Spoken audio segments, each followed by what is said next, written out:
Alright gang, let me describe, after I choke it off here, what I've done here. Like I said last time, I was going to put this little Suzuki engine on the track vehicle I built. And I made a lot of modifications, and some of this stuff is just the same. I still got the Peerless axle, I still have a jack shaft down there, if you can see that. I had to custom make a sprocket down here on the bottom to match the new chain. I changed the steering column all around, which is kind of a cool deal.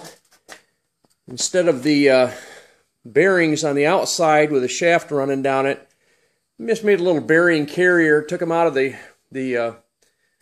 how they sit in those little brackets, and put them right down in made a steering column out of a piece of square tubing.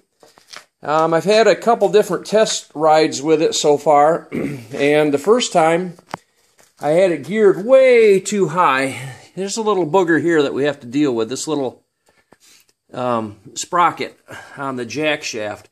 I had a pretty big one, and the chain was skipping. Found out that's an issue. One of the things I've done already is I took the little chain tensioner off of the old bike, and I just welded it down there for now, just to keep that tight. I also made some slots down here so I can move the jack shaft back and forth. But I'm back to the same issue again with that little sprocket.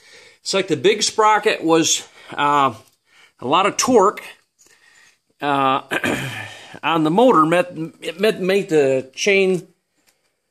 the chain skip, and actually torqued the motor so much that it actually kind of twisted.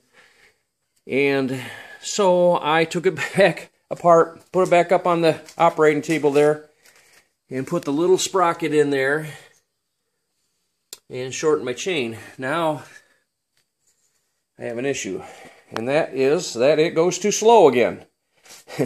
Even though I'm shifting through the gears. First gear is like a ultra creeper gear. And so I got a sprocket that's kind of in between. I'm going to try that. But as far as this theory goes, it actually works and runs and does what it's supposed to do. You know, pardon the ketchup bottle gas can. I needed something just real temporary. And of course the exhaust, where it sits up in the air, is not exactly, well, it looks worse than it is. But that's got to be changed too. But I thought I'd let you know where I was at, and if you have any questions, let me know. It's still fun. I'm still enjoying it, and I'll get it right one of these days.